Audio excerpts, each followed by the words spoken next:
What's going on, y'all? Another week, another geek. We're back at it with another episode of the Why I'm Geek show with your homies AJ or ChrisyLite. This is episode 180.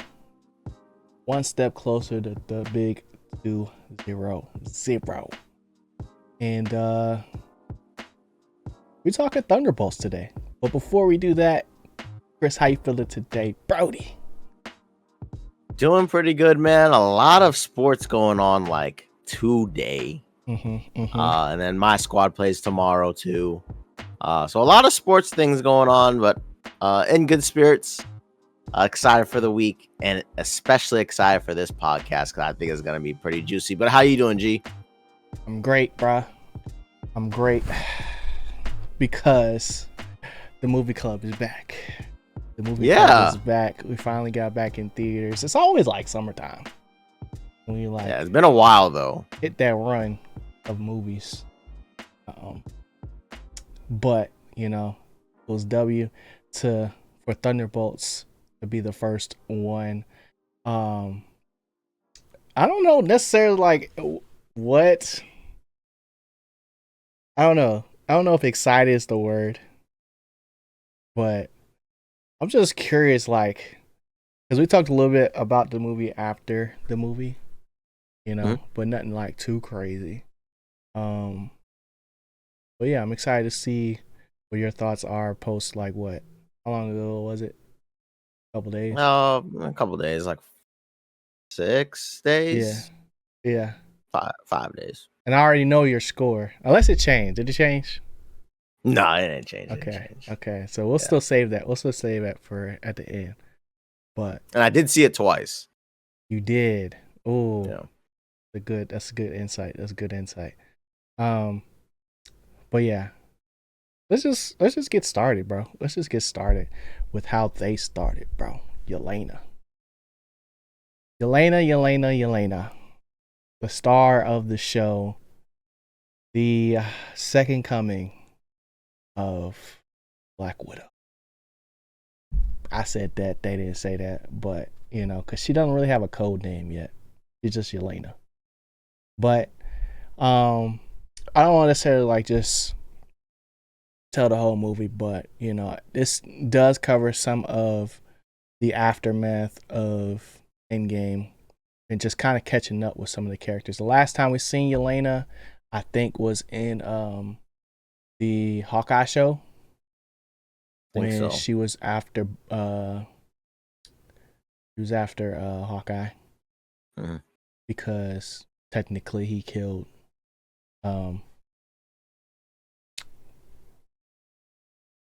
Natasha. Wow, blanked. I almost blanked. She killed Natasha so they can do the thing. Did we get a small clip of her in the Falcon and Winter Soldier? Or no? Was it just the director lady? It was just Valentina, I'm pretty sure. I don't think we got any inkling of like the Thunderbolts type of thing. Like Valentina has been in a lot of different movies over the years, but we all knew like what it was leading to. But I feel like it was still a little bit different of a movie than I was kind of expecting. So I guess instead of starting off with just telling you how the movie started and ended, what was your expectations kind of going into this thing, bro? I don't really have a lot of expectations. I didn't really care about this movie going into it. I just wanted to watch it for the plot points going into Fantastic Four for real. Okay. Yeah. Normally I have a much elaborate version of how I felt, but yeah, this one, after seeing it twice. it was like if we really didn't plan to go see it, it would have surprised me when it came out. I'm like, oh yeah, it is out. But you know, we keep track of some of this stuff, so I knew we had Thunderbolts before like Fantastic Four came out, and I knew Fantastic Four was in the summer. So all I knew was I gotta watch the movie before Fantastic Four just in case. So that was kind of my only thoughts going into it. Did you have any like grander ideas before you walked into the theater? I told you this when we was out there, but technically I got spoiled on accident before going to see Thunderbolts, just for the simple fact that I just went on Twitter, bro. I went on Twitter, and it wasn't necessarily spoiled on like something that I saw. It was just I saw that Century was trending, and I was like, okay, that just confirms it. But going into it, I thought it was gonna be more so of an end credit scene of like essentially it was going to get revealed who Century was, but we weren't going to get a full like on Century movie until like a later date. But so that was a surprise going into the movie. But as far as expectations for it, I was just expecting more so for the movie to not only just entertain me, but more so just kind of scratch that Marvel itch. Like I'm more so looking for hope in the sense of like, okay, we're starting to turn a corner before we get into Fantastic Four and like the heavy hitters of the Marvel Cinematic Universe. It was more so like, okay, this is like a pace setter for what we got coming up in 2025. So like that was kind of where I was at with it. I was still excited to see the movie, obviously, but they got a whole bunch of colorful characters in this joint, like anti-heroes alike. But I wasn't going in here and expecting to see like something that was going to change the fabric of the MCU or anything. Like nowhere near that level of expectations. But I was more so going to see like, okay, like what did they got for us, So, now that that's out the way, now we're all on the same page. How do you feel about the direction of the movie being so focused on like not only like Yelena, but kind of just like the grieving process?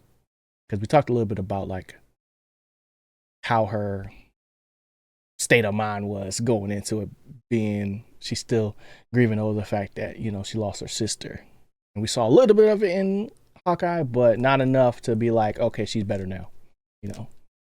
Yeah, I mean, I definitely think it's the main entire premise of the movie of people overcoming like depression, and the whole Thunderbolts, the main villain is essentially a depression demon. And yeah, even watching it twice, there's a lot of like hidden messages within like people who deal with depression, and how on like the outside world, like you could make a comment that's like so like lighthearted, and the way it's delivered, you kind of realize on a second watch back, like, yo, maybe that tone is not a good idea, because you don't know how what another person's dealing with at all times, And even the very beginning, we saw Elena like talk about how like just like dig like push down that feeling deep down, and like keep on going. And that's really not how you handle none of this stuff. And one of the characters in the movie is Bucky, and Bucky had to go through a whole bunch of therapy and a whole bunch of stuff to get all that what he's done in the past, all his what Natasha used to say, like red in her ledger, something like that, for Bucky to get all that out of him, and kind of be like a connecting force for the Thunderbolts. But yeah, it's a deep, heavy movie for Marvel. Dang, so you think Bucky was really the connector? I thought Bucky was just more along for the ride. I mean, kind of is. Like, all of them are not like, they're like anti-heroes, right? Yes. So like Bucky really is the one who is the I was a bad guy too, y'all. I turned the corner. We all can like gotta make that choice, reach a goal. Yeah, we make a choice, reach a goal. We don't always have to be like this horrible person that we think we are. And he kind of gives that team like that glue that they need. Yeah. Which is a good choice, because Bucky was legit a villain at one point in the Marvel universe. Mind control villain, but yes, correct. Yeah. But not everybody. What I was gonna say was not everybody has a Steve Rogers, that will fight for them in a sense to get them back on the right track. But the reason why I said like he was more along for the ride was because up until this point, I thought Bucky was just really about to be more of a political figure. We got to see him in those spaces in this movie, but as far as we knew before watching this and Captain America: Brave New World, he had turned a chapter in his life and was on on the road to be. Was he a congressman, a senator? I don't remember the exact title he had it. Yeah, but he's fighting for his block, and every capacity that he can. And he didn't want to moonlight as the Winter Soldier anymore, but hands are tied when the lives of people are at stake. So yeah, I wasn't really feeling the whole congressman storyline with Bucky. I kind of I don't know if I was waiting for the man bun to come out. That's what I was waiting for. I just don't know what they're doing with it story wise. It just kind of seemed weird when they first thrust him as a congressman. I thought it was kind of cool.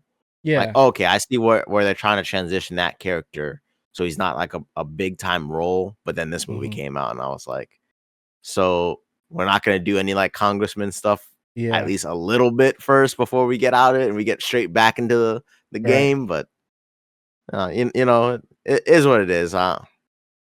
Yeah, like I feel like he was there to put butts in seats, kind of. Yeah. Give the audience a little something that they remember. Exactly, a little bit of familiarity with some of these more obscure characters like Ghost, who we haven't seen in forever. We've seen John Walker in the Falcon and Winter Soldier, so he's pretty new on the scene, but everybody else is pretty much like either villain of the weeks or just a dad. You know what I'm saying? Like the Alexei was mainly like, to me, comedic relief, but he was the only one that really had chemistry with Yelena to have the kind of conversations that were needed to like take this movie from just being like just another Marvel spinoff to like, okay, nah, people that made this giant actually be making movies. Like this wasn't another Marvel formula type situation, in my opinion. So like, what did you think of like the direction of the movie as far as like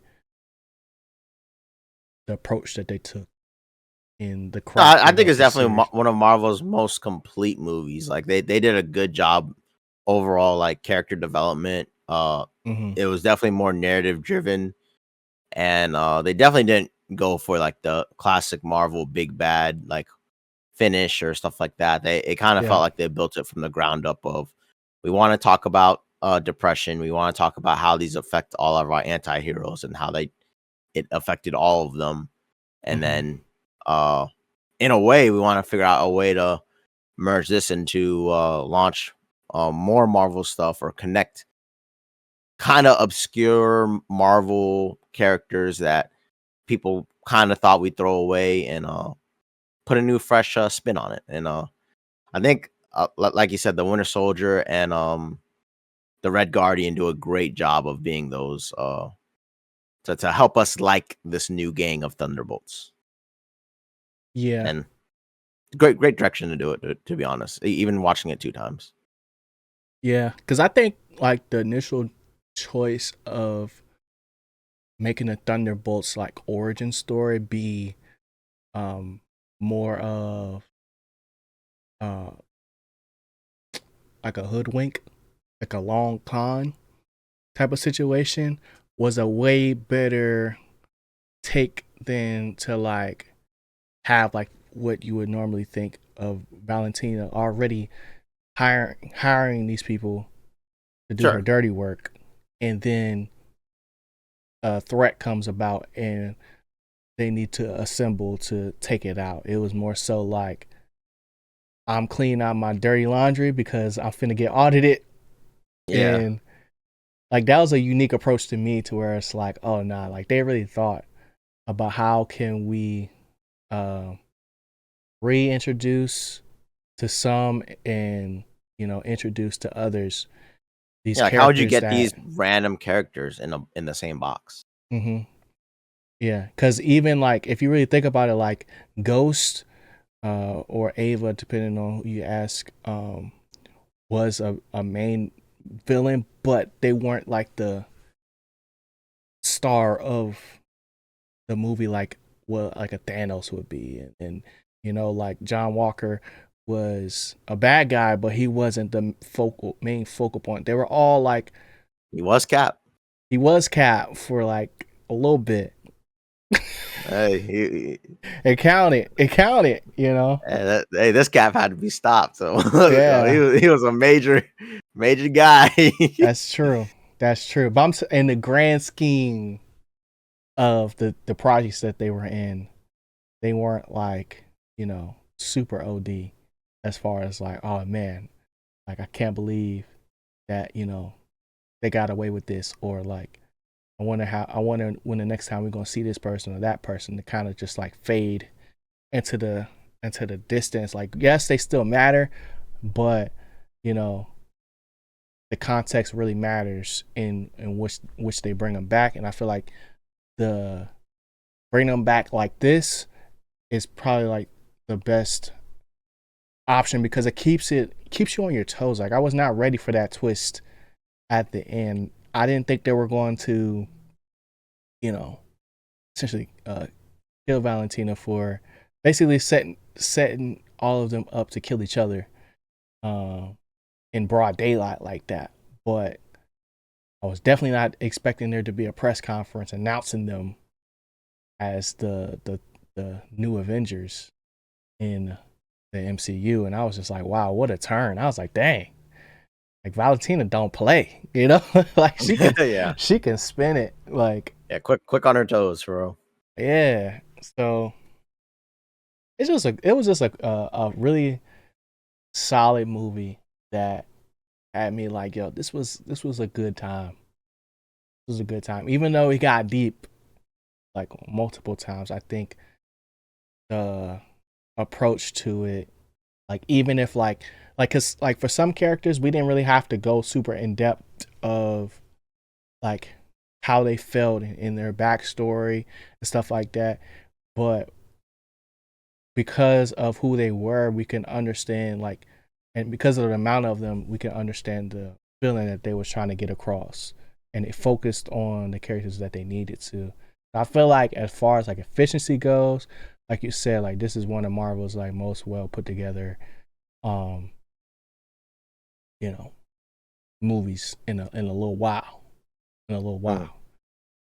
So, quick question though. Do you think this is something that is going to end up being like a one-off, or do you think this is a trend that they can continue to kind of pull on, as far as like taking characters that people might not necessarily care about, but bringing them to almost stardom, if you will? I think it's a one-off.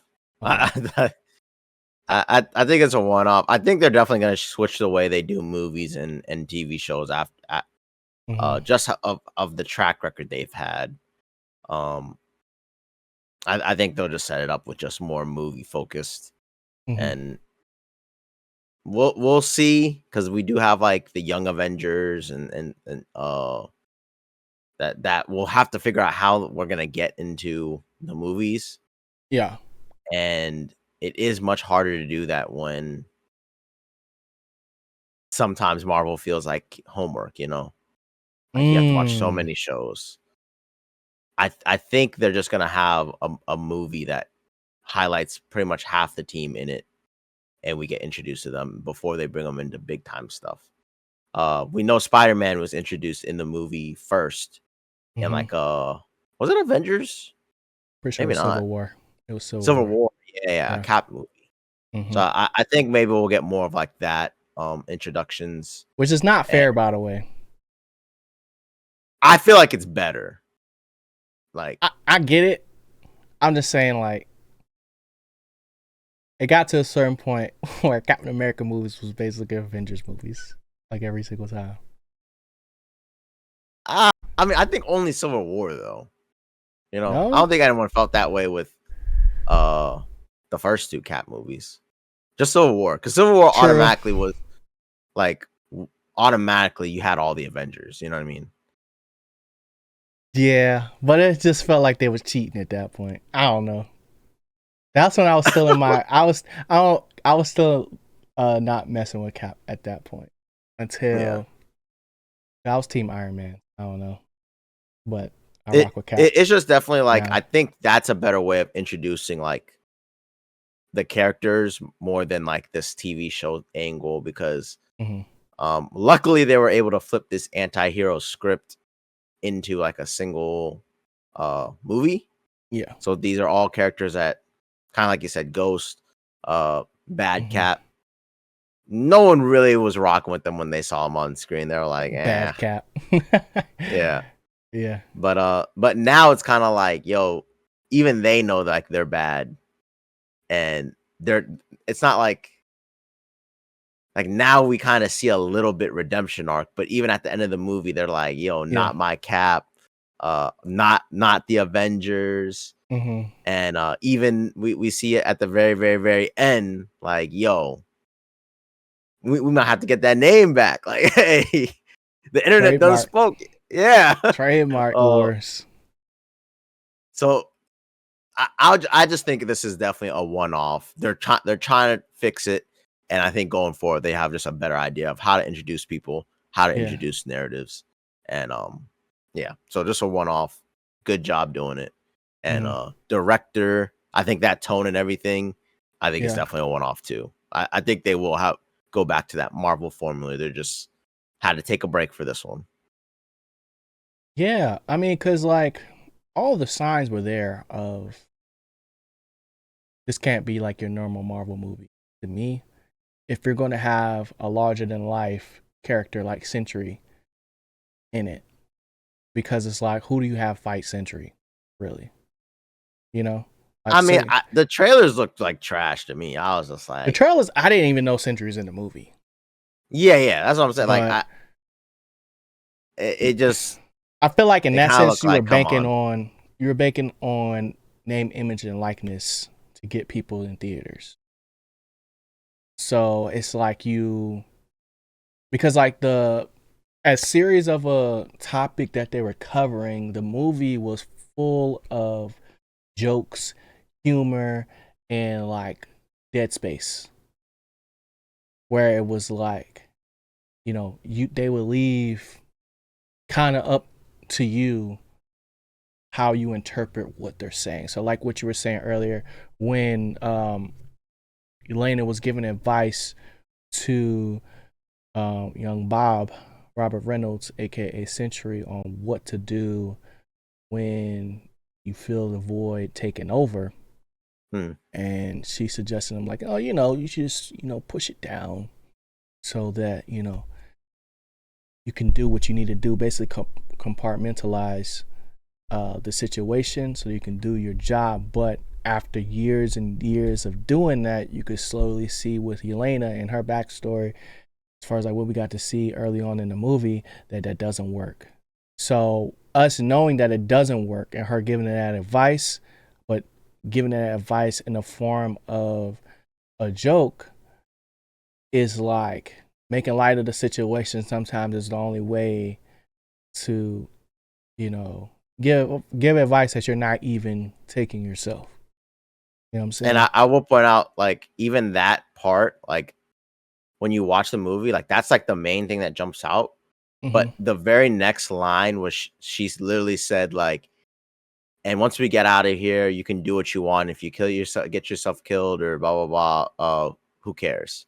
And it really stuck with Bob that she said that afterwards, because it's kind of like Bob was already like, yo, so even like yeah, I'm making fun of it. Like, yeah, I'm feeling low. Okay, yeah, just push it down. Haha, that's It's a great good joke. advice. Yeah. And then you hear the additional thing. And it's like, like you can't be saying that to someone like that. You know what I mean? Because they're like, yeah, like it doesn't really matter. Like maybe I will just get in a fight and be gone the next day. Yeah. And Bob was literally the whole time like having these little episodes in that those scenes where he was like, you guys go ahead or you guys go out and kind of like just leave me behind. Don't worry, it's okay. Like it'll be fine. But Yeah. in the context of the situation, it's like, what do you mean? You're not gonna make it if we just leave you. But to Right. Bob, it's like He knows more than we do at that point. So yeah, but even Bob's like, I don't really matter to this story. Like y'all do a whole bunch of stuff. I'm just Bob. You know, I'm nothing. And then once Bob starts to learn that he is the Sentry now, they go into his backstory and they realize he has these big delusions of grandeur and these extremely low points. But it's exactly that. Like one day you feel like you can conquer the world, and then something happens. The next day you're like, I can't even be here. Like, yeah, like just very high I don't even highs, very belong. low Yeah. lows type of So personality. So yeah, I get so that. like just the dialogue within Bob with them talking to Bob can be like so drastic and so impactful, but where it's like even humor can help you get through the day, but even the next sentence could be like the exact thing that triggers you to get to a low. So it cycles, like a cycle of highs and lows. But I think even more so to me, like the more impactful moment in the movie was the conversation between Yelena and Red Guardian, where like they finally had the conversation that Yelena has been yearning for years and years and years, where she got to get off her chest of like when they found out that what's name died, everybody left her. Everybody went and dealt with it in their own way. And Red Guardian Alexei, he apologized for it, but sometimes in the moment, like you don't even know that's what you're doing because there's no communication there. Like they grew up. Well, Elena grew up to be this assassin that harbors no feelings and stuff like that. But even from her first mission, you could tell like, oh man, like you would think something way back then would like, you kind of forget by this time. But nah, it's still the thing that's eating away at her the most.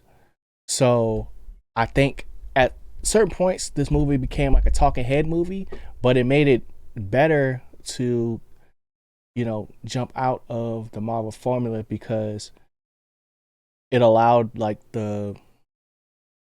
us as the audience to see Elena as like a real person and not this anti-hero that does cool flips and cracks jokes every so often. And it was a very cool like what's the word? Dichotomy. I just wanted to say that.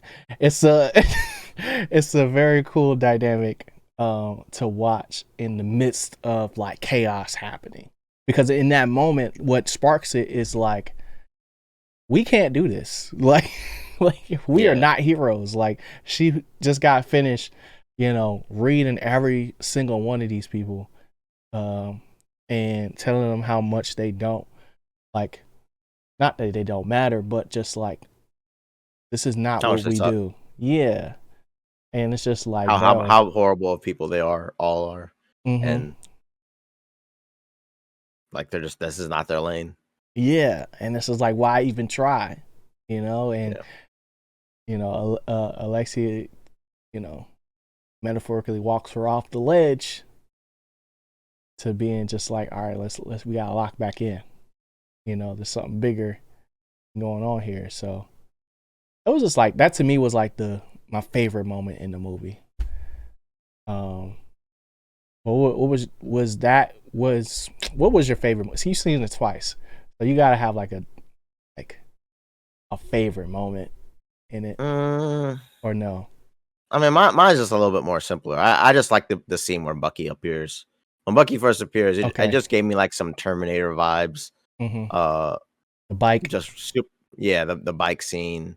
And that whole like limo running away to Bucky showing up and then Bucky getting all of them was just really good.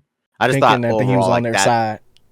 Yeah, I just thought overall like that is like a really good idea, and how they think Bucky's on their side. He's actually there to capture them too. And that's like some good Marvel stuff, like good old ground-based in reality Marvel. Like we're not going in reality, crazy. because he did blow up like 8 people at least, and we're just not going. Yeah. We're not going to worry about that. I'm just saying, like, not like all the mystical art stuff and I get you. You know, like Iron Man done progressed like crazy with nanotechnology that we don't even know. Like, yo, what is this man doing? Like, what is that? And Cap pretty much had all new fighting combos, but Bucky was just tried and true, rode up on a motorcycle. I mean, he took had him a out new with arm, a though, snotty. right? Technically, it's not new. That's the same arm, right? Yeah, it's the same arm, but I'm saying like Condon arm.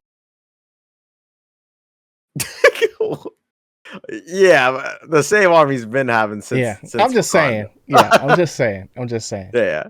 I was like, yo, if he done souped up his arm with something with a laser beam on, then I'd be like, all right, he a brand new Bucky. But I just thought that scene was like just dope. And I like the missing girl scene when they warped that little girl out of there. I was like, oh, we're getting serious. Yeah, that hurt my heart. I was not ready for that. I was like, oh, that was crazy.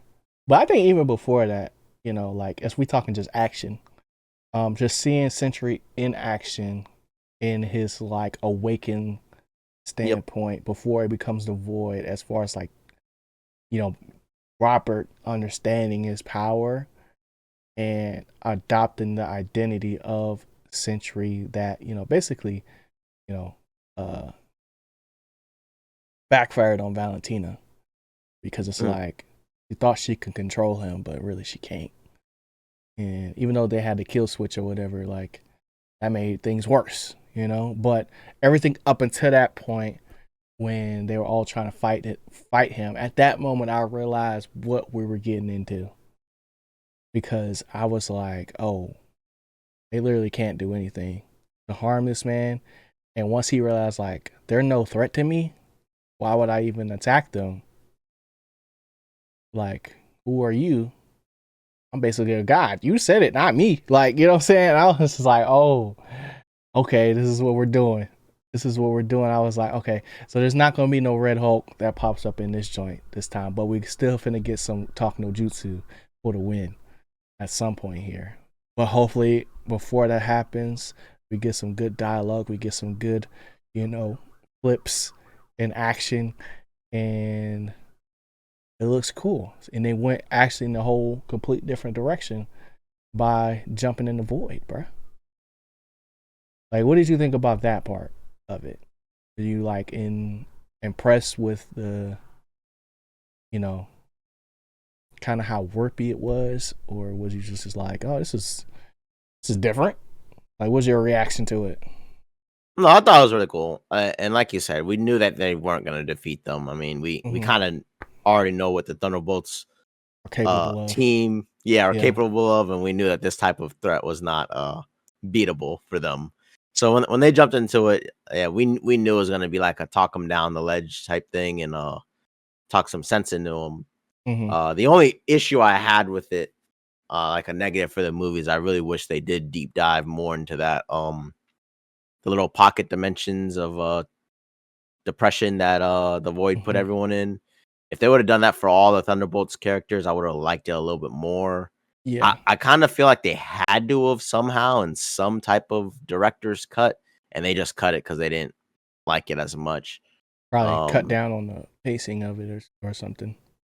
Yeah, because around that time the movie definitely does slow down. Ava needed it. I'll say that. Yeah, I just feel like the other Thunderbolts need it. Yeah, Bucky, we know. Red Guardian, we don't know. Yeah, it just kind of seems like if it's a Thunderbolts movie, let's just make sure like everyone gets their time. Yeah, because even if he had just touched them and like he did the little Jedi mind trick thing, they did that with John Walker. Yeah, Walker, and that helped us out like understand just enough. Yeah, so just, of like what we're actually looking at. Yeah, so if they would have done that, like you're saying, in a different scene where he just accidentally taps Ava and the Red Guardian, I mean, come on, that's like 1 or 2 minutes. There's just no way they couldn't have added that. So I just felt like in that little pocket dimension of the void, we could have got there more backstories, and then I would have felt like it wrapped up a little bit better. The only thing I was really disappointed about was the final group hug. I thought that was whack. Because I was just like, if it was more so a situation where like one hug was enough to loosen the grip of certain characters, and then those characters helped other characters, would have made more sense. But for everybody just Hulk out and just get rid of the thing that was holding them back, to be like, no, guys, come on, it's okay, like this should work. I was just like, I've seen this before and I've seen it done better, Sure. And I was just like, okay, like I just had to accept like that was how they were going to end it. But I do like how after every sequence or whatever, or every moment where somebody taps into the void, and then they snap out of it and they look at Bobby, and then he looked right back at him just as confused. So like, what? Why are you looking at me like that? Because I wonder if he could see what they see, but they never really get into like, how the void really works. They kind of just break their way through things. Because even how they found Yelena and Bobby in the void was weird to me. I get y'all jumping in there, but how y'all was able to find each other that quick, I was like, a little weird. And also, if we just talking like greater New York, there's too many superheroes in New York for this thing to kind of take over. Like, where were they at? Manhattan or something? Downtown? Yeah. And then not affect some of the other people that we know are out there, like Spider-Man and Daredevil. So I feel like the scale of the void grew way too fast for the context of the MCU. And I think that's something that they're going to have to figure out. Yeah, but I don't think there was anything you could do, right? No, there's nothing they could do. Just get captured in the moment. Yeah. There's nothing that they can do in the moment. I'm more so saying like, not everything has to be like they made it seem like, oh, the whole city blacked out type of situation. Like they sized it is what I'm trying to get at. I feel like they sized it. What? Okay. As far as like what that showed, like I felt like the point got across when the little girl got took, versus like the big wide shots of the city just slowly but surely becoming black. Like I just feel if New York is really gonna be New York, they gotta start acting like it. And that's just like a thing for me, because in the comics, it's all connected. But I just don't know what you mean. Like, what are they gonna do? The void. If you touch the shadows, you get sucked into your own like depression. I'm zone, saying so if they're not gonna be in the movie, scale it down a little bit. Is what I'm saying. Like, cause just think about how much time were they actually in the void? Oh, we don't know exactly, and how far did it reach? We don't know. Yeah, but I'm saying like it didn't, like making the radius smaller doesn't hurt the movie. Okay. I'm being nitpicky, but I'm just saying that, like, yeah, I would just assume that being more it overcame all conscious. New York and is then traveling outwards farther. But because there's that big gap of water, it's just going through the water still, like, and then it's gonna keep going out. Like, it wasn't like a contained thing; it was gonna keep spreading. Yes, but that's not what I'm saying. Yeah, I'm confused by all I'm saying what's the problem with it spreading to all New York? Is there's other heroes in New York that we don't get to see. Like, if we're all in the same universe, I want them to act like it. Yeah, but what? Right? So what would they have done? As soon as you touch the shadow, you get sucked into the void and you go into right. All I'm saying is that the shadow shouldn't have spread as far as it did. All right. Okay. Like, there's nothing like, because when you say, because this is when we start talking past each other. Because you're saying the shadow shouldn't spread as far. Yes. Because there's more heroes in New York. Yes. I feel like those two different conversations. So I don't know what the more heroes of New York have to do with the shadow spreading far. It's because they exist. Okay. So what I'm saying is, if they exist, then technically, if there's something going on in the city, they would know about it. They might not directly be taking action upon it, but like, they will at least probably be aware. Like, it shows up on the news, and they're watching the news. I'm like, oh, that was crazy. Can't believe, like, what was I doing when that happened?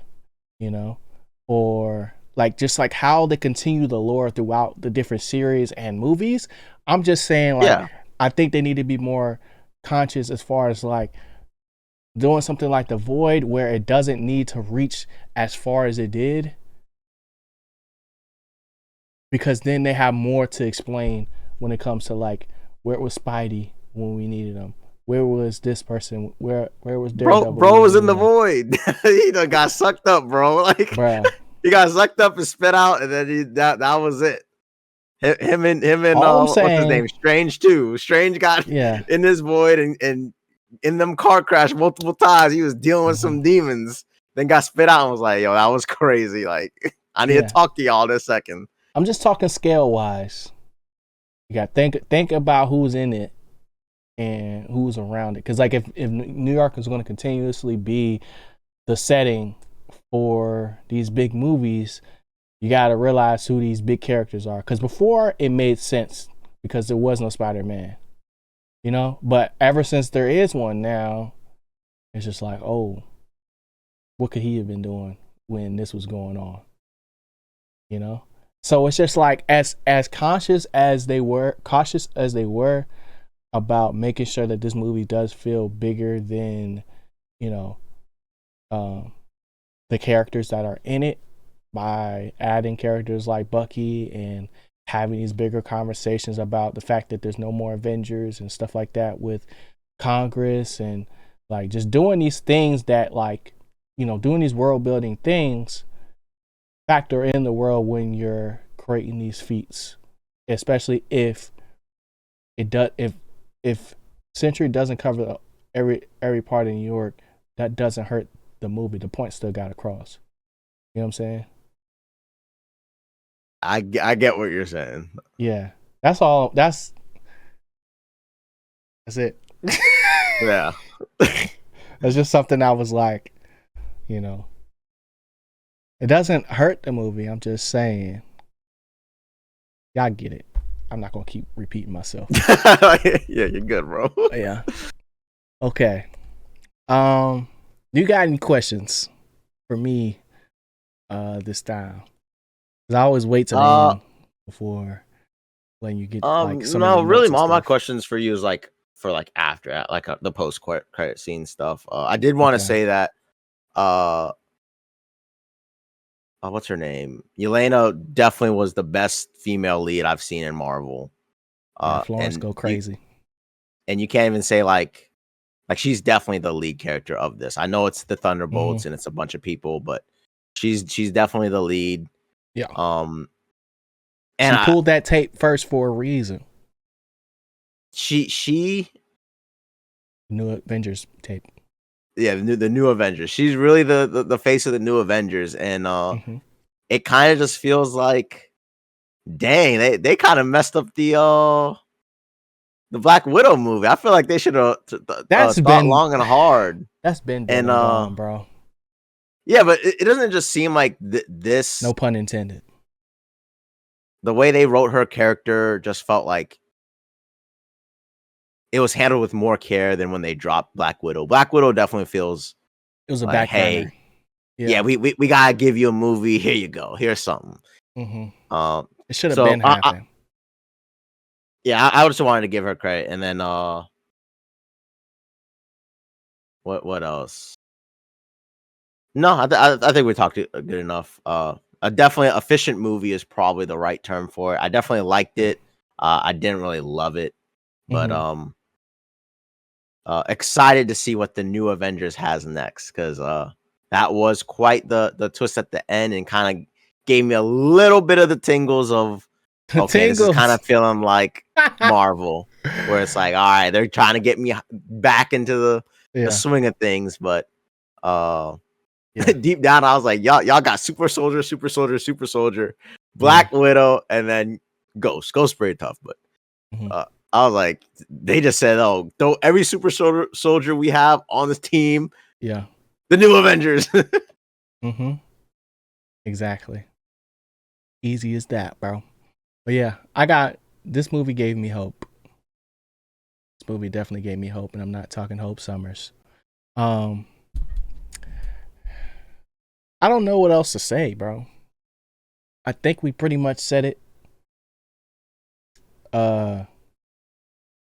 W movie, W new team, W new uniforms, bro. Jones was clean, you know. The fact that they're in Avengers Tower too is like, oh, we're back. I don't know what kind of, situations they're gonna be covering, but it's enough to make things spicy. Like I see them as like a Squad 99 from Star Wars type of group, where it's like, yeah, you have your main occupation over here, but we need some specialists, they got you, But I still don't understand why Bucky's like full-time on the team. He gotta get his priorities in straight, bro. That was strange, but hey, Bucky's a pretty strong character, and I guess that team needs it. This is someone in control. He has experience. I think that's mainly why he's there, since he has the experience. But like, yeah, it just feels like they did what they were supposed to do. Sure. So I guess, do you want to get into? Want to just do the scores real quick, and then we can get into end credits stuff. Oh yeah. Let's just get. We already know. All right. I gave it 8. I think it was a good movie. I would recommend people to go see it. If you don't go see it in theaters, you'll be fine. But definitely see it, because it leads into some good stuff. And it's just like a different kind of Marvel movie. Not bad to look at either. Go ahead, Chris. Why is that, G? Why is that? Well,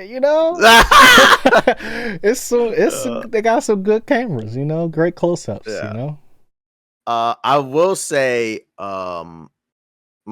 some negatives I had for it was definitely like not enough Ghost. Like I said, that whole mind mechanic with the Void just could have been utilized better, because it was a cool concept. Yeah. And they definitely could have used that for more characters. But when I rewatched the movie, I kind of realized how many few spots we actually went in the movie. We kind of stayed. That's why I said it's like a talking head movie. That's why I said that. Yeah. It's kind of crazy how few places. I kind of wish they would have at least done a little bit more, but it was cool, concise, very solid outing for Marvel. Finally, not as not your typical Marvel movie. I definitely think everyone will enjoy it. Yeah. And do you like the new Avengers? It's kind of tough when the previous ones are legit the Avengers, a god. But that's part. That's part Iron of Man. that's part of the allure, though. I feel Yeah, like. sure. That's kind of like, yeah, we're the new Avengers. Like, this is all we got left, you know? Yeah. Like, I feel like it's that's definitely all we got left. And kind of like we can move forward with like other characters.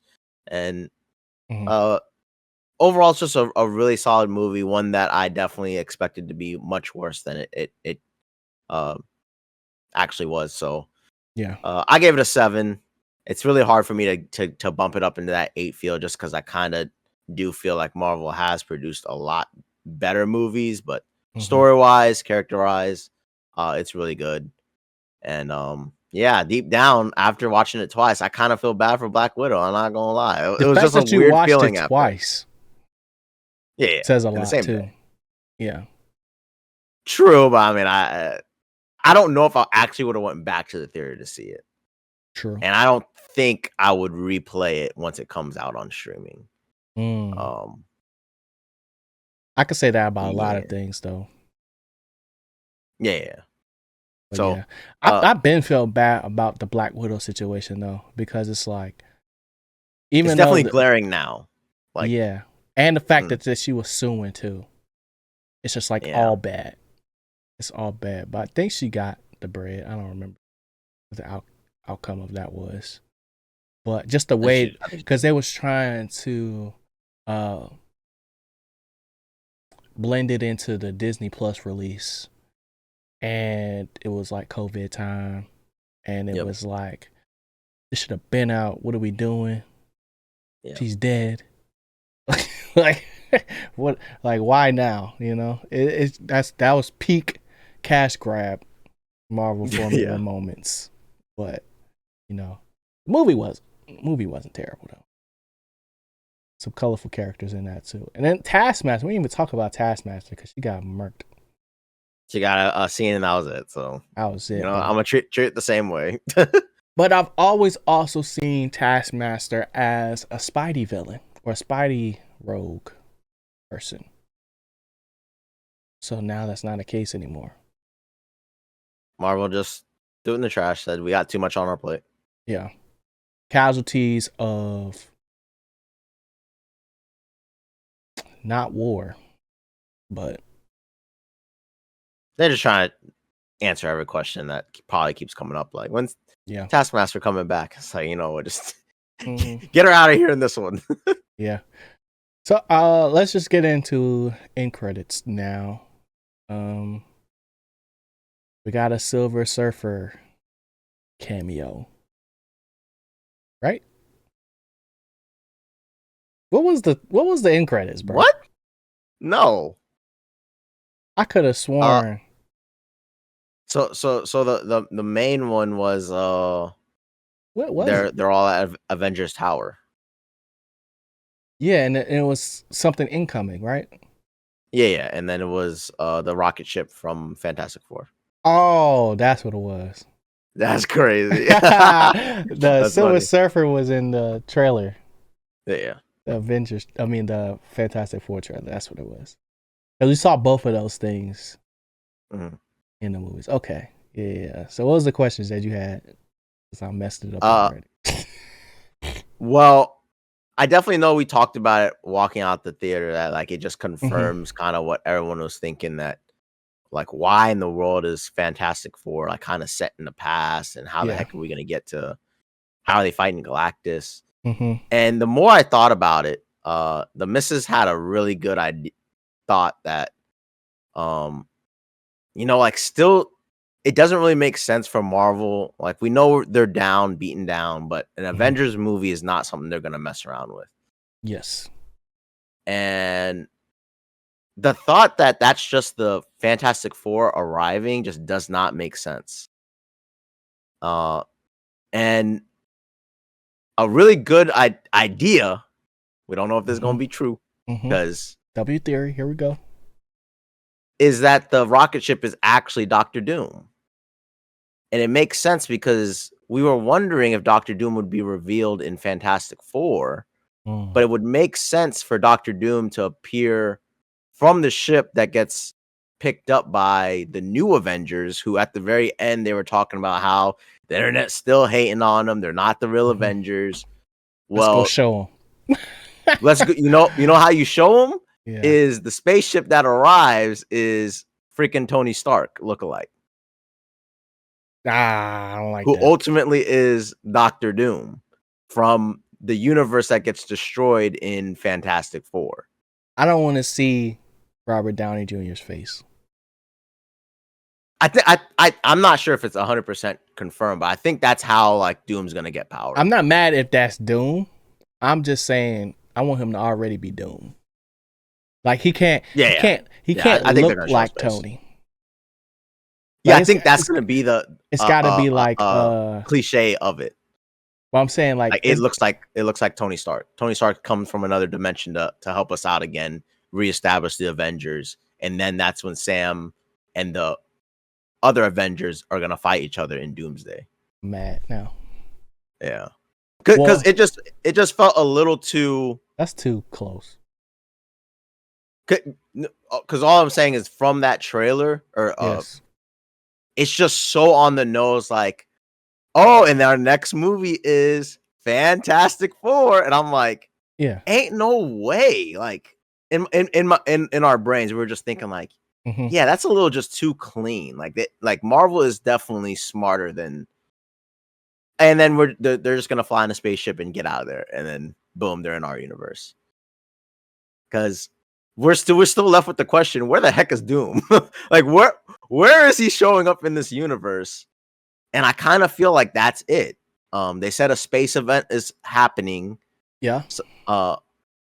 So we'll see. And I was just wondering, how'd you feel like? Do you feel like it is just run of the mill? It's gonna be Fantastic Four arriving. Yes. I think that's where my brain, but that's where my brain goes. That's what I had said when we leaving the theater. As far as like, yeah, it's going to be a situation where, because Galactus is going to probably destroy their world, and they show Galactus as more of like CGI than a real person. And we only saw the back of him. That ship that comes in will probably be the Fantastic Four, but I also think it wouldn't surprise me if Doom was either on the ship already or he made his own or whatever to get there. But I just the thing that stuck with me when what you said was that it was going to be revealed to be Tony Stark, and I don't like that. I don't mind Robert Downey Jr. playing Dr. Doom, but I don't want to see Robert Downey Jr. as Robert Downey Jr. I need him to already be mangled in the face, because how else would he already get his powers? You know, like in the first place, like we get that he has the wealth, but to like just outright say that in this universe, Tony was the one working with the Fantastic Four and not Victor Von Doom or whatever, would just be like a blatant, what are we doing? I'm not mad if he was to take the ship, but if it was more of a situation where it was like in Dragon Ball Z where Cell stole Trunks' ship and then went back into the past, and that past was an alternate universe or dimension or whatever, and you have like the whole butterfly effect from it, I wouldn't be mad at that. But I think it makes more sense if, you know, maybe Doom is the only way that they can get to the new universe to then stop Galactus and possibly. Yeah, but so that's the weird thing with this. There's just no way Doomsday like Doomsday is definitely going to be more along the lines of Civil War now. Now that we see like where we're going, because kind of how I'm feeling is they have to leverage the fact that he looks like Tony Stark, like Dr. Doom. Like it is Robert Downey Jr. Because you're just saying just make a metal mask and bring in the villain. I think that's why you say that it's him already. That's why I think you announce that it's Dr. Doom and not wait till later to not use his face. Yeah, because it's not going to be his face, is what I'm saying. Yeah. Like so all I'm saying is I think it's because he is the same character. Yeah, so all I'm saying is because he is the same character, like the same face and everything, to leverage the idea that we have the new Avengers, no one's messing with them, and the way to get everyone on our side is we've picked up this dude who's from an alternate dimension that is literally the most famous person on the planet. But why would it be our team? But why would it be a Civil War situation and not because they said at the end of the movie? No, I'm saying like a civil like I'm talking about like Avengers Civil War. Like, are you saying that is going to be that again? Yeah. For Doomsday. I'm saying I thought Secret Wars was supposed to be like two universes are colliding and they have to figure out which one to destroy. Yeah, that's the next movie. That's the next movie. The next Avengers movie. The first Avengers movie coming out is Doomsday. Then it's Secret Wars.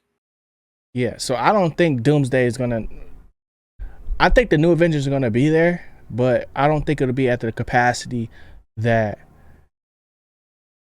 we're picking sides now. Like, because it's Tony Stark. What allegiance do they have to be in Tony? Bucky was on Captain America's team. Why would he now choose Tony if it was Doom? So all I'm saying is from this movie, we see the new Avengers are established. Yes. Then we get the end credit scene with the rocket ship. So after Fantastic Four, it's Doomsday. So literally we don't have any other like leadways on what the heck Doomsday is even about. Yeah. Which is why I'm thinking now, like for the Fantastic Four to be on the ship and then land, like that is definitely cool. But in my brain, what's like clicking now is it makes more sense for it to be Doom that gets sent. And that's why it's Doomsday first. Like Doom arrives, takes over essentially the world along with, leveraging the new Avengers. And then Sam and the other Avengers are realizing like, we got to stop this dude. Like you know what I mean? Because we don't know what Doomsday is about. And I can kind of understand that angle of how Dr. Doom arrives, how he gets so popular, how he gets so much power, and versing Sam as Captain America. I'm not rolling. I think it will be like, as far as that spaceship goes, I think that's going to be Fantastic Four. Like, I don't think. Yeah. I don't think like how will be. Do you have like a connection to like Doomsday? Do you think Doomsday the plot is just not even? Yeah. So if it was for Doomsday, I think the Fantastic Four come late. So like that ship coming in, they might end up being late to the situation. But time-wise, I don't really know how that would work. But I don't think Dr. Doom would need their ship to come to this universe. Is where I'm at with it. Like, I think he has enough magic and enough tech to get here by himself, and it'd be more of a similar sense. Because to me, it makes more sense that it would be Kang to do something like that than than Dr. Doom. But to adopt the film, Dr. Doom is the most likely candidate to do something like that. But I don't think it would be in the sense of like we're picking sides. I think like as far as like their allegiances go, they'll go where the people want them, because at this point Cap is kind of independent of the government of the Avengers, but the Thunderbolts are attached the de facto Avengers. like the people's champ, essentially. Where it's like, all right, now, like they might be the first ones to respond, but I don't think that has anything to do with them joining Doctor Doom or anything, because that just doesn't happen in the comics. Like in the comics, any like that's why the Robert Downey, it being Tony Stark, bothers me so much, is because it's like that's not how it happens in the it's more so the other way around, where it's like Doctor Doom becomes Iron Man. You know what I'm saying? So it's like if it's Doctor Doom, I don't want to. It has to be some, like I need his face to be mangled, and then come in and be like, all right, now I'm Tony Stark. If that's what they're gonna do, like he can't start off as Tony Stark. He got to be somebody else, because just like the sheer shock all of I'm it saying being is he's Tony arriving. Is like weird enough. Him showing his face, it gives like the new Avengers a actual legit leader that everyone can say like, oh, the dude do look like Tony Stark. Oh, the dude is smart. Like maybe this new Avengers crew is legit. You know what I mean? Yeah, I don't think they need that though. I get what you're they said at the very end they ain't rocking with them, and even Sam's like, yo, we don't. But they're just using like the government backing as no, they're legit. But we got all the newspaper clippings saying that they ain't the real Avengers, right? And it's 14 months later, so like we know they've already been had work, they've had time, and like I said, the only thing I'm realizing is like we literally have Fantastic Four, and then it's Doomsday.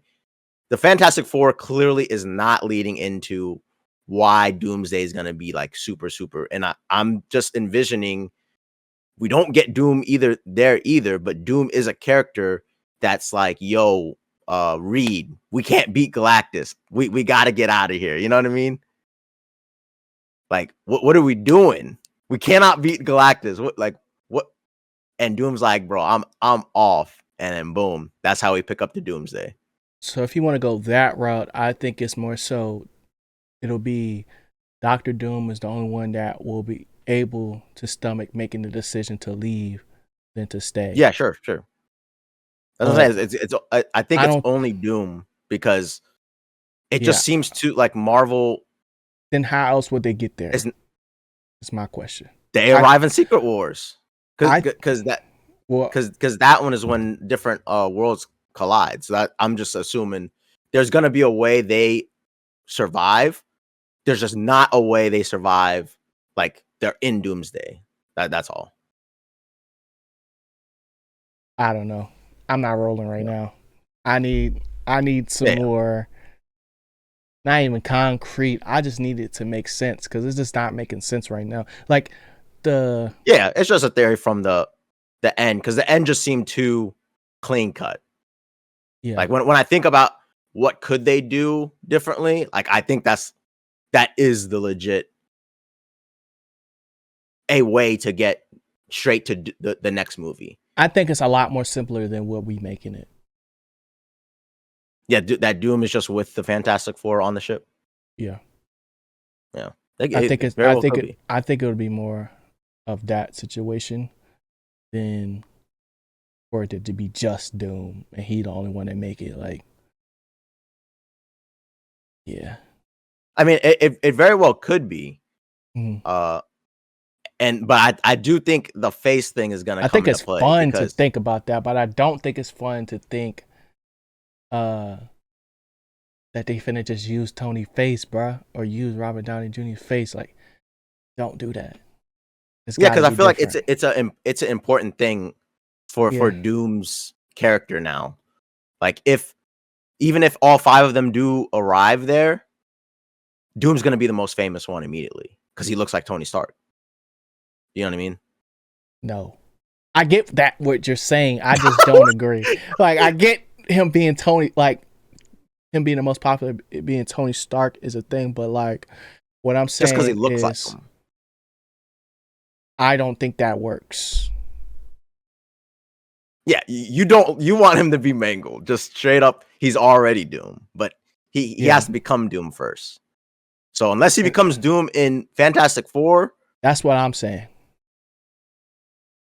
Like it has to happen. You do think it happens in Fantastic Four?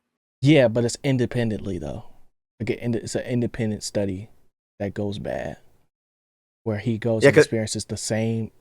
Because we've seen Fantastic Four movies, and one thing that was really strange about this one is it does not look like they are going the normal Fantastic Four route.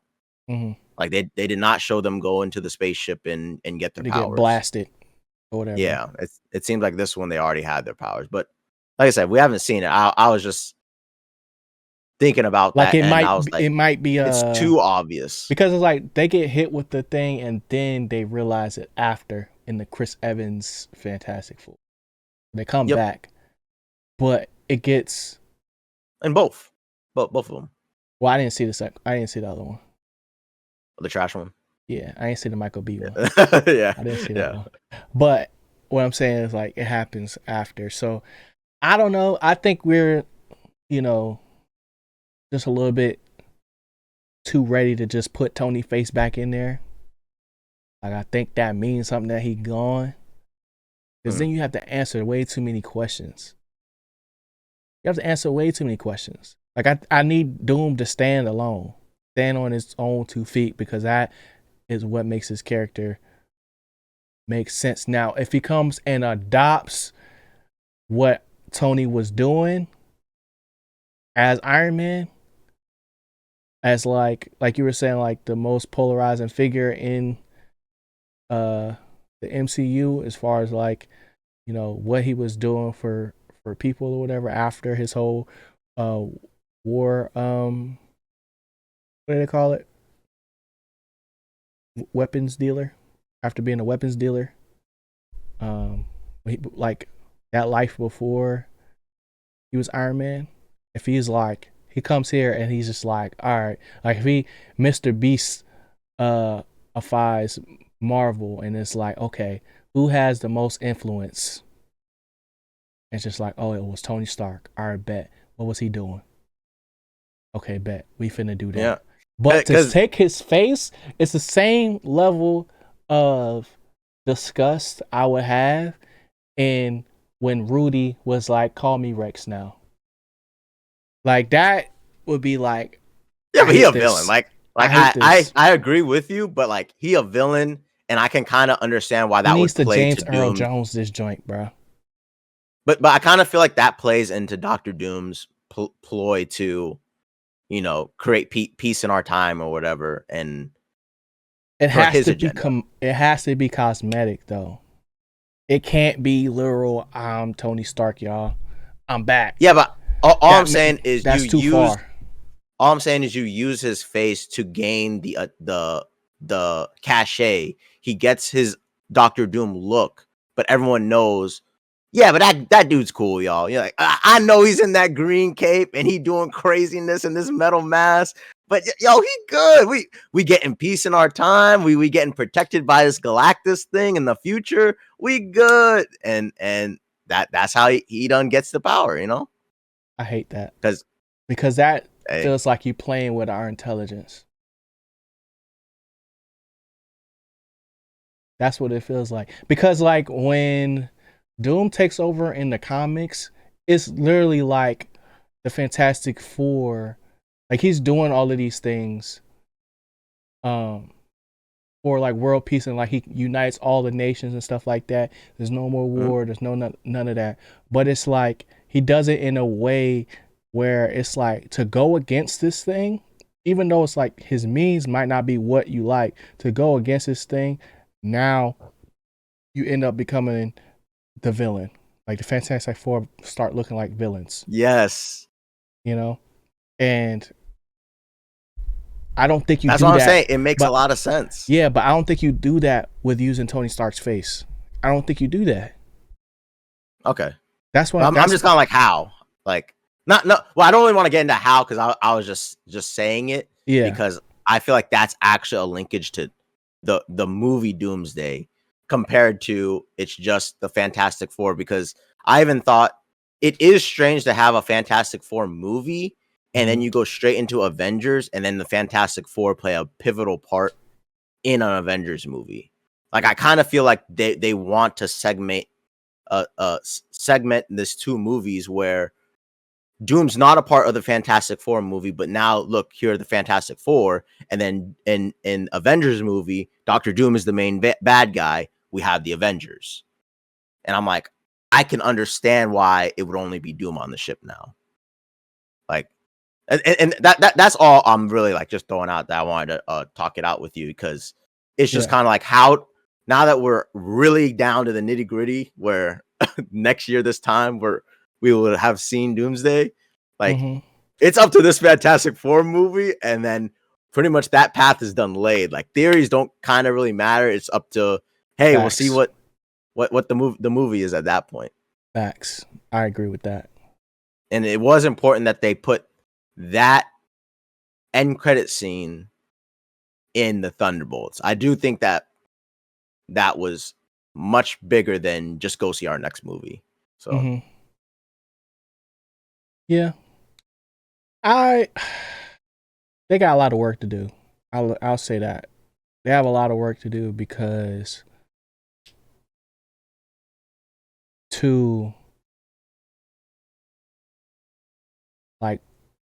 he has to James Earl Jones this joint, bro. It's just a voice. He could be there, but like, they gotta make it make sense. And what you're saying is not making sense to me.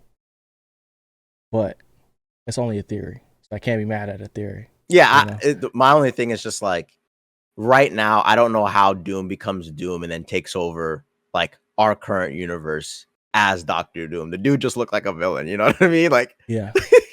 but it's like, when I thought about his face, I was like, dang, that kind of do make sense.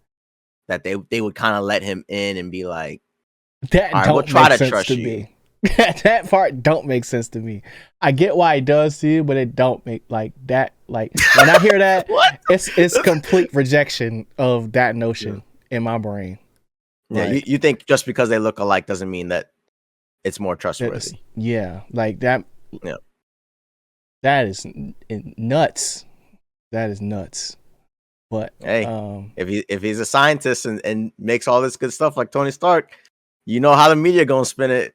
Yo, this dude the best. What y'all trying to do? Stop him. If they say, look, like, we got Tony Stark, right? The next Tony Stark, if they try to spin it like that, exactly. I'm not mad at it, but it has to be Doom. Is my point. He can't look like Tony. He can't look like Tony, bro. He is Tony, but he can't look like Tony. Yeah, that's an interesting take, because I just feel like that would be weird if it's just a metal mask dude. Does that make you want to go see it more? What? If it was Tony? What you mean?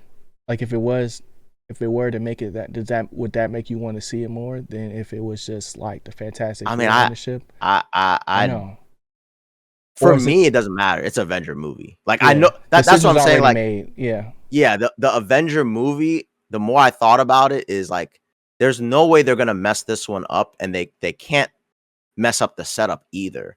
But after seeing, because they renamed that whole, did the reveal like the new Avengers, it made me just rethink that last scene. Like, that just can't be the normal standard. Oh, fantastic! Because we knew there's a movie. The movie is happening in a month. And if it's a situation the whole thing was Galactus is gonna kill y'all. Like, and if it's a situation where it's like, yo, we need, like, if it is just Doom, and it's like, okay, how are we gonna beat Galactus? I know exactly who we need. We need to get this person and this person. But then it's like, okay, where's Doctor Strange at? Because he actually met these people. He might, because Doom knows magic, right? Yeah, I'm just saying he met him in Dirty Sprite 2. So the new Avengers are in New York. Doctor Strange is in New York. Yeah, I get it. I just don't want to be Tony Stark face. That kills immersion for me. That kills immersion for me if you do that. Like, I need it because even if it's like synthetic, right? And it's just a little bit off. But also it's just weird because like if it really was last point, if it really because they paying this dude like $90 million or something crazy to not show his face. Yeah, like I get it. Yeah, so that just I was just my wheels started turning because I understand like it should just be the normal Doom take. Yeah, but he can turn into the normal Doom anyway, and like Doom don't got to be defeated in Doomsday, right? So it's just kind of like, oh, wait, okay, that just changed my mind right there. He can change whenever he wanted. So what if it's a long con? Yes. What if it's a long con and it's like, yo, you guys, I'm Tony from a different universe. And yes. Yes. Okay. You didn't say that though. You didn't say it like that. No, so what I'm saying is like on the ship. That's what I'm saying. On the ship, it's just Doom. Yeah. And then he's gonna use Tony Stark's face and likelihood to pretty much take over. Yeah. You know what I mean? And so it's like I'm the only known survivor to have made it off my world. Yes. Because all I'm thinking is how does the movie Doomsday get set up? But because then we see the mangled face. Maybe. Like after. You could. Like after. You could. Or something along the lines of like remember in Flash when he gets beat up, it becomes metal. Do you know what I mean? True. Like he did get the radioactive thing from going through that portal. Yeah. And then he's Tony Stark's face, but then when they fight him or whatever at the end, it becomes the metal thing, and then Doom gets away or something like that. So then he's now the metal Doom. Yeah. But I was just trying to figure out how do we get to Doomsday, and the storyline of Doomsday, it's gonna merge with this new Avengers, this Thunderbolts, and because them seeing him coming out from the sky, that makes sense too. Have you seen the Flash show? No. I've seen the first season, not the other ones. But like, I don't remember in the first season does what's name reveal that he is Thawne? I think I've been spoiled from this before. But you know who the Yellow Flash is, right? You can spoil it for me. I think I've heard it before. Why does it not show? Oh, it's right here. Okay. So his name is Dr. Harry Wells. Right? And he's introduced as like the person that owns the particle accelerator thing. But he's really the Yellow Flash from the future that came back to essentially like kill Barry, but then got stuck because he couldn't do it in his past. So he tried to do it. In this universe, he tried to kill Barry when he was a kid. Ended up killing his mom. But Barry ended up chasing him in that scene, which is why it didn't happen and why he ends up getting stuck as Dr. Harry Wells until he can get his speed back. So it's like a really long con of when it happens. It's like, oh my gosh, I can't believe that this is this guy, and he has his own little secret pod in the thing where it's like hidden in the lab that only he has access to until Barry has access to it later. And then he can go and talk to like an AI type situation from the future that he brought with him. And that is the only person that knows that he is that person. He's the Yellow Flash, Eobard Thawne. He's the Yellow Flash from the future.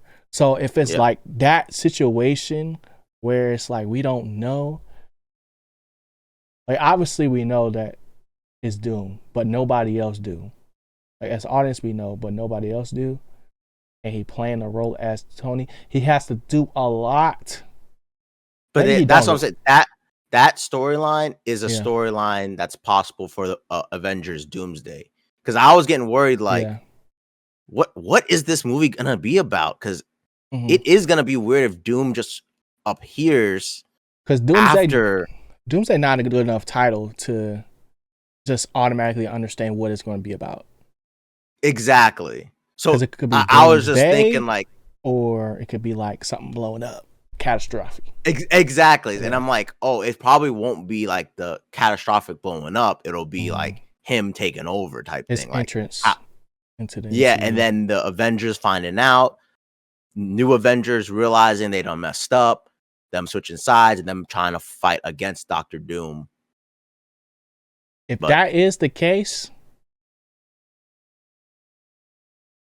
that means that Marvel was really in a bad spot. I think they rewrote Kang Dynasty. They realized, you know what, we're not going this route. Yeah, and like they needed him to save the day again. Yeah, and I'm pretty sure, like I said, that's crazy. A $90 billion bagger, they're not going to mess this one up. And it just made me think, you know what, you're right. I'm thinking too literal with this rocket ship. This has to be bigger. This has to be bigger than what I'm seeing. And even that also gives if the new Avengers adopt them, that also gives Captain America the opportunity to investigate this new Tony, which is up because it's an Avengers movie. It makes sense. And that's where you bring back the Avengers.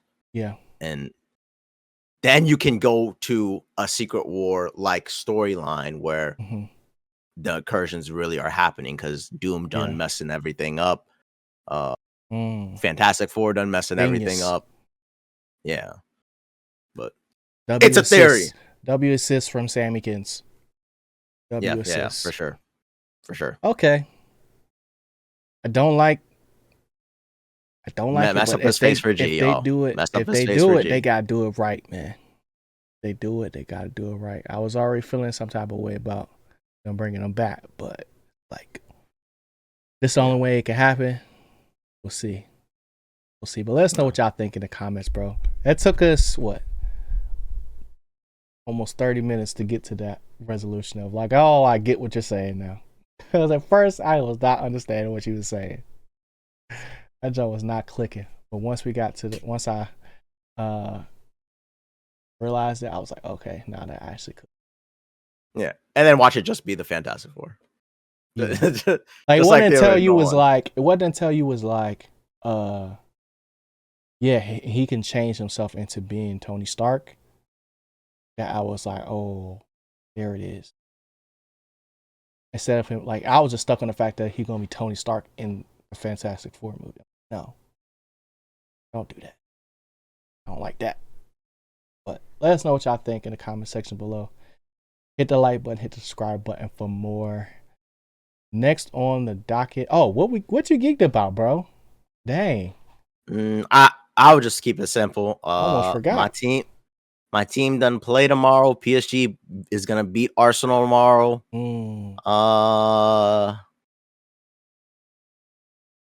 2-1. Wolves and Wolves and I think it's gonna be Wolves and 7 deep down. I feel like they're gonna get the best of Jimmy Butler coming up. But the longer the series, the worse it's gonna be for him. Yeah, it's gonna make me mad. I'm gonna be like, yo, Rudy gotta be stopped. Rudy gotta be stopped. I mean, Rudy, what you doing? And then at the end, I'm gonna be like, see, that's why Rudy there. That's why Rudy there. So hopefully PSG is gonna verse Inter Milan in the Champions League final at the end of the month. That's probably the thing I'm most geeked about. But tomorrow is the final day of the semifinals for PSG. I hope they win and move on to the finals, and hopefully they finally get their first trophy. And that's it. What you geeked about, G? First things first. One Piece, bro. One Piece. Can't say much, but I will say it's one of the greatest stories ever told, man. Like I'm just hacking away at it, bro. I'm hacking away at it, and the thing that I love now, because it's at a point where it's like, oh, this is peak One Piece. As far as my knowledge goes, I think I'm like 1,060 episodes in, and it's like they're recapping the big fights. So like they'll have the regular fights, and then like after a certain amount of time, like fatigue might set in, right? But really, I think it's just like they're giving them people time to animate the next stuff. But as far as me watching it, it's like fatigue setting in. Oh man, I get to watch it all, no cuts, no breaks to these random people that don't matter. But and I'm enjoying it way more than I was in Dressrosa. So that joint's lit. Second thing would probably be I don't even know, bro. I feel like that's it. Star Wars Jedi Survivor is a very hard game. So even though like I'm enjoying the world in the lore, bruh, I'm already at almost 100 deaths already. I'm in the first world, or in the second world. So that's crazy. Oh, Ballerina. Excited for that. I need to catch up on not only Andor, but also The Last of Us. And I don't know what it is, but One Piece just got me locked right now, and I can't not watch it. Also been watching I'm about to say Burn Notice, but that's a show. Anime Fire Force, Windbreakers, and I think that's it. In full swing. Oh, and I would have to look up the actual video. I'm sure it's still online. But I shot at Chris Pratt the other day because of a trailer cut from Full Swing. You know. Chris knew what I was talking about. But when I watched the actual episode, it wasn't as crazy as they made it look. Because it was just like a compilation of all the different people he played. The guy, whatever his name is, his logo is like he played for Live Golf. His initials is BD. You know what that is? Bryson DeChambeau. Yeah, him. Yeah. He was playing golf with that man, and I was like, I ain't watching this. But it was just like a clip, and it was just like showing his rise on YouTube and stuff. So I was like, oh, that's cool. But Chris Pratt, I'm sorry. But maybe not, though. I don't know. I don't know what you be doing. I don't know, but it just looked crazy, bro. You probably could have got that edit look different. You know what I'm saying? That's all I'm going to say. That's all I'm going to say. But still enjoying Full Swing as much as I can. But man, bro, we're at almost hour and 35 minutes, bro. They're going to be like, dang, they talk about Thunderbolts for 2 hours? Yeah. Isn't that crazy? He was right, though. But we're going to get up out of here, man. Appreciate y'all for watching. Stay geek. Wait. See y'all next week. Stay geek. Peace. Later, y'all.